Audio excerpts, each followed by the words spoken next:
Minecraft. Pero bawal ko mahawakan ng kulay black.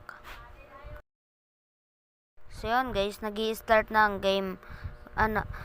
Yan guys, nag-i-start na yung game niya guys. Yan, mag-i-spawn na tayo nyan guys.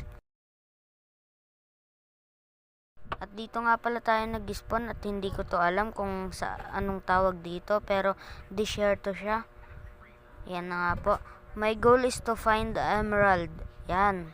Lakbay-lakbay muna tayo dyan guys. Mahabang paglalakbay ang gagawin natin dyan. Kaya ito, timelapse ko na lang ito. 3, 2, 1, go! So yan guys, nandito na ako sa village. At yan, tinignan ko trade niya. Pero ito yung hinahanap ko. Kumuha ako ng 2 wheat dito para ma-trade na. So comment pa kayo guys kung ano yung gusto niyo ipa-challenge sa akin. Bye bye!